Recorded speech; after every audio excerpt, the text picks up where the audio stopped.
Hi friends, welcome back to our channel. இன்னைக்கு நம்ம சேனல்ல என்ன வீடியோ பார்க்க போறோம் அப்படினா இன்ஸ்டன்ட் கோதுமை அல்வா தான் பார்க்க போறோம். இன்ஸ்டன்ட் கோதுமை அல்வானா என்ன அப்படினா பேரே வித்தியாசமா இருக்கேன்னு பார்க்கறீங்களா? நம்ம வந்து சடனா ஒரு டேஸ்டான ஒரு ரெசிபி செஞ்சு முடிச்சிடலாம். அதனால தான் இன்ஸ்டன்ட் அப்படினு சொல்றேன். இன்ஸ்டன்ட் கோதுமை அல்வா. வாங்க வீடியோக்குள்ள போலாம்.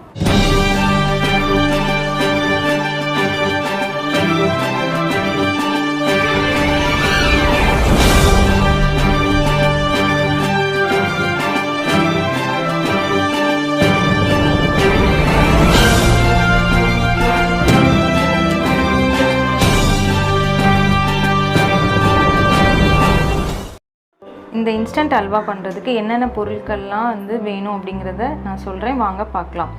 1 கப் கோதுமை மாவு, அதே கப்பில் நீங்கள் நாட்டு சர்க்கரையும் எடுத்துக்கோங்க. அதுக்கப்புறம் 10லேருந்து 15 அளவில் முந்திரி பருப்பு நான் நுணுக்கி வச்சுருக்கேன். அதுக்கப்புறம் இந்த கப்போட அளவில் ஒரு அரை கப் நான் நெய் எடுத்து வச்சுருக்கேன். நீங்கள் இதுக்கு பதிலாக நாட்டு சர்க்கரைக்கு பதிலாக ஒயிட் சுகருமே கூட நீங்கள் ஆட் பண்ணிக்கலாம். வாங்க எப்படி செய்கிறதுன்னு பார்ப்போம்.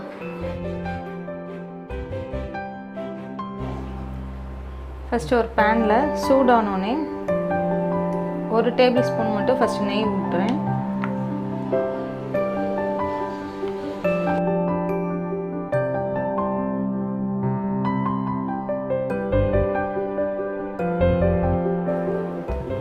இப்போ நெய் சூடானோடனே நம்ம இப்போ நுணுக்கி வச்சுருந்த முந்திரி பருப்பை இதில் போடலாம்.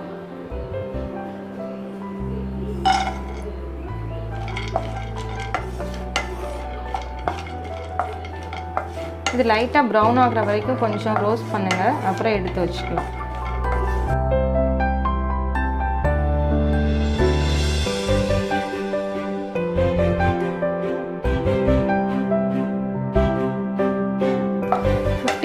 to 20 minutes தாங்க. இந்த அல்வாவை நம்ம ரொம்ப ஈஸியாகவே செஞ்சு முடிச்சிடலாம். நம்ம நாட்டு சர்க்கரை யூஸ் பண்ணுறோம் அப்படிங்கிறனால நம்ம கிட்ஸுக்கு கூட தாராளமாக கொடுக்கலாம். சுகர் பேஷண்ட்ஸ் கூட இதை சாப்பிட்லாம். ஸ்வீட்டுக்கு ரொம்ப ஆசையாக இருக்கும் சாப்பிடணுன்னு, பட் சுகர் இருக்குது அப்படிங்கிறனால நம்ம ரொம்பவே கண்ட்ரோலாக இருக்கும். ஸோ நம்ம நாட்டு சர்க்கரை யூஸ் பண்ணோம் அப்படின்னா அவங்க கூட கொஞ்சம் தாராளமாக எடுத்துக்கலாம், கொஞ்சம் சாப்பிட்லாம். இப்போ லைட்டாக ப்ரௌன் ஷேடு வருது. இன்னும் ஒரு 1 செகண்டில் நம்ம இதை எடுத்துடுவோம்.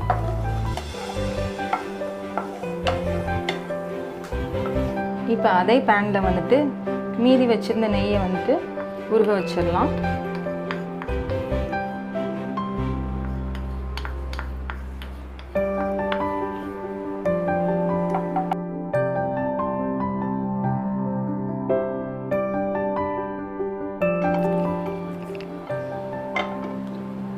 இப்போ நல்லா நெய் உருகிடுச்சு, ஓரளவு ஹீட்டாகவும் ஆயிடுச்சு. இப்போ நம்ம 1 கப் கோதுமை மாவை இதோட ஆட் பண்ணுவோம். கொஞ்சம் கொஞ்சமாக ஆட் பண்ணுங்கள், அப்படின்னா தான் கொஞ்சம் கட்டி சேராமல் இருக்கும்.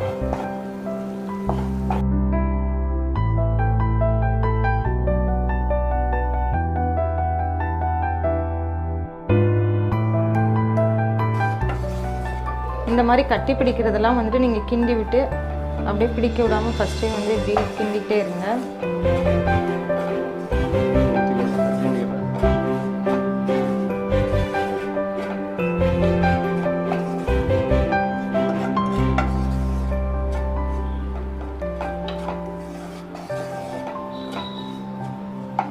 நீங்கள் இப்படியே கிண்டி விட்டுட்டே இருக்கணும், இல்லைன்னா அடி பிடிச்சிரும், இல்லை தரடாயிரும்.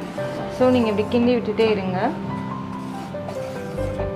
அந்த கோதுமையோட பச்சை வாசனை போகிற வரைக்கும் ஒரு 3 நிமிஷத்துலேருந்து 4 நிமிஷம் வரைக்கும் நீங்கள் இப்படி கிண்டிகிட்டே இருங்க. கொஞ்சம் அந்த கோதுமையோட கலர் மாறுது பார்த்தீங்களா? நல்லா ரோஸ்ட் ஆகி பச்சை வாசனைலாம் போயிடுச்சு. இப்போ இந்த மாதிரி வந்ததுக்கப்புறம் நம்ம 1 கப் நாட்டு சர்க்கரை நம்ம இதில் ஆட் பண்ண போகிறோம். பாருங்கள்,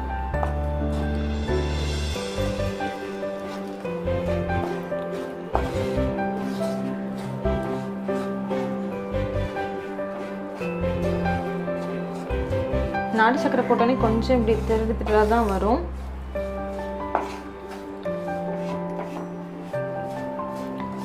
கோதுமை மாவோட நாட்டு சர்க்கரை அதிகமாக இருக்கிற மாதிரி தான் இருக்கும். ஆனால் ஃபைனலாக உங்களுக்கு ரெடி ஆனோடனே கரெக்டாக இருக்கும்.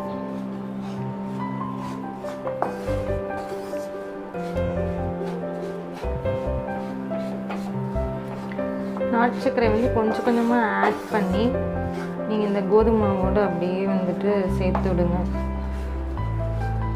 அடுப்பை வந்துட்டு சிம்லே வச்சு தான் இது பண்ணுற மாதிரி இருக்கும்.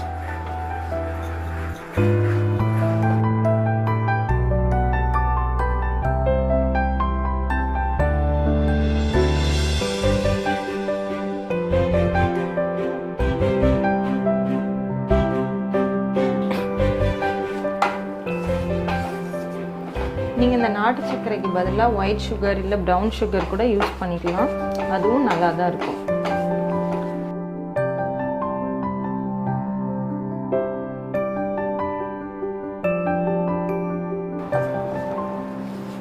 ஒரு 2 மினிட்ஸ்லேயே வந்துட்டு உங்களுக்கு நல்லா ரெண்டுமே இப்படி கலந்து நல்லா ஆயிரும். இப்போ இந்த மாதிரி வந்ததுக்கப்புறம் நீங்கள் இதில் வந்து தண்ணி சேர்க்கணும். தண்ணி அளவு பார்த்தீங்கன்னா நாட்டு சர்க்கரையும் கோதுமையும் ஒரே கப்பில் அளவு எடுத்தோம் பார்த்தீங்களா, அதே கப்பால் 3 டம்ளர் நம்ம வந்து ஊற்றணும்.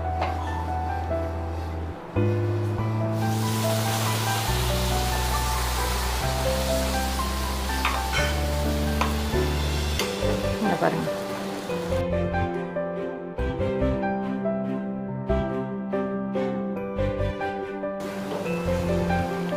இங்கே பாருங்கள், கோதுமை மாவு எடுத்து அதே கிளாஸில் தான் நான் தண்ணி எடுத்திருக்கேன்.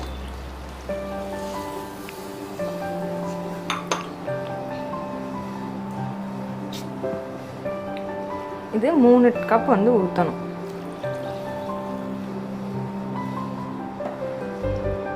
தண்ணி ஊற்றினோடனே நம்மளுக்கு கொஞ்சம் வந்துட்டு அப்படியே திரடாக விழுந்த மாதிரி இருக்கும். நீங்கள் இதை அப்படியே அமுக்கி விடணும்.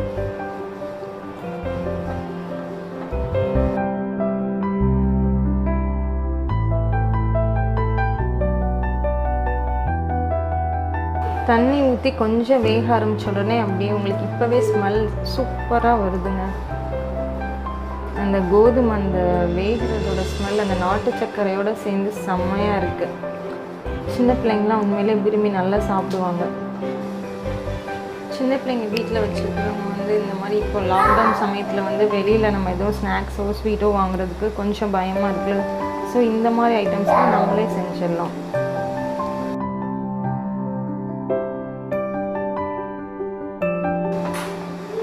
இப்போ நல்லா அப்படியே கிண்டி விட்டுட்டே இருங்க. கொஞ்ச நேரத்தில் அப்படியே நல்லா வந்துட்டு அல்வா மாதிரி நல்லா உங்களுக்கு ஸ்டிஃபாக வர ஆரம்பிச்சிடும்.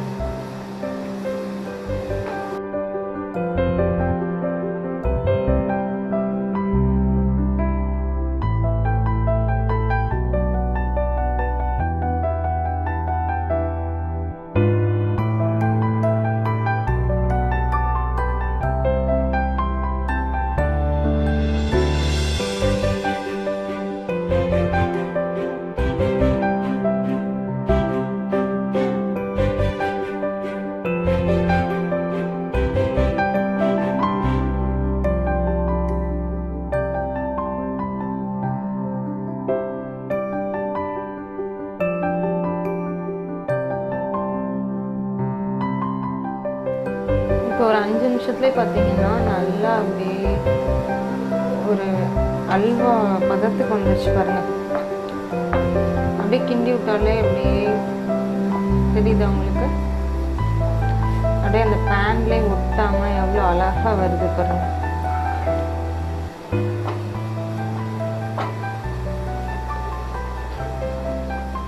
இந்த மாதிரி ஒரு பதத்துக்கு வந்தோடனே நீங்கள் என்ன பண்ணலாம் அப்படின்னா, இந்த நுணுக்கி வச்சுருக்க முந்திரி பருப்பை இதோட ஆட் பண்ணிக்கலாம். பார்த்தீங்களா, நல்லா ஒட்டாமல் எப்படி வருது. முந்திரி பருப்பு ஆட் பண்ணோன்னே அப்படியே பார்க்குறதுக்கே செம்மையாக இருக்குங்க. இப்போவே எடுத்து சாப்பிடணும் போல் இருக்குது.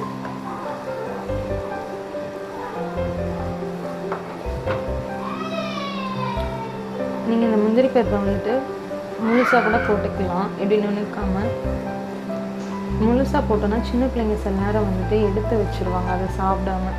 இப்படி நுணுக்கி போட்டோம் இப்படி நுணுக்கி போட்டோம் அப்படின்னா அந்த அல்வாவோடய சேர்ந்து அப்படியே சாப்பிட்ருவாங்க. அதுக்காக தான் வந்துட்டு நான் அது நுணுக்கி வந்து போடுறேன். இப்போ பார்த்தீங்கன்னா உங்களுக்கே தெரியும், இந்த நான் கரண்டி எந்த சைடு கொண்டு போகிறேனோ அந்த சைடு வந்து அல்வாவும் போகுது.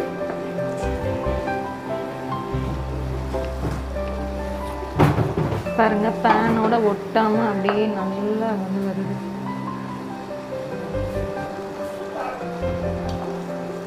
இந்த மாதிரி ஒரு பதத்துக்கு வந்தோடனே நீங்கள் ஸ்டவ்வை ஆஃப் பண்ணிடலாம்.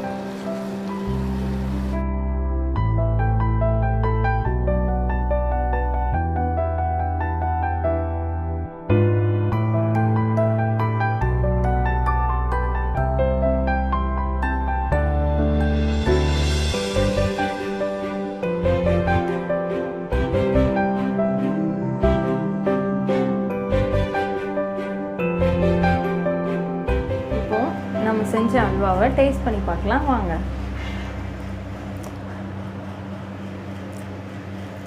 செம்ம டேஸ்ட்டாக இருக்குங்க. நீங்களும் வீட்டில் கண்டிப்பாக செஞ்சு பாருங்கள். கோதுமையில் பார்த்தீங்க அப்படின்னா உங்களுக்கு அதிகமாக ஃபைபரும் கார்போஹைட்ரேட்ஸும் வந்துட்டு இருக்குது. நெய்யில் பார்த்தீங்க அப்படின்னா பேபிஸ்க்கு வந்து பிரைன் டெவலப்மெண்ட்க்கு வந்து யூஸ்ஃபுல்லாக இருக்கும். நெக்ஸ்ட்டு வந்துட்டு என்ன அப்படின்னா உங்களுக்கு முந்திரி பருப்பு வந்துட்டு உங்களுக்கு ஸ்டெமினாவும் எனர்ஜியும் வந்துட்டு இன்க்ரீஸ் பண்ணி கொடுக்குது. ஸோ வந்துட்டு நம்ம ஒரு ஹெல்த்தியான ஒரு ஐட்டம்ஸ்லாம் வச்சு ஒரு வந்து ஹெல்த்தியான ரெசிபி வந்து நம்ம வந்து செஞ்சுருக்கோம். உங்களுக்கும் பிடிச்சா நீங்கள் வீட்டில் வந்து இந்த ரெசிபியை செஞ்சு பாருங்கள். இந்த வீடியோ உங்களுக்கு வந்து பிடிச்சிருந்தா லைக் பண்ணுங்கள், ஃப்ரெண்ட்ஸோட ஷேர் பண்ணுங்கள், கமெண்ட் பண்ணுங்கள். தேங்க்ஸ் ஃபார் வாட்சிங்.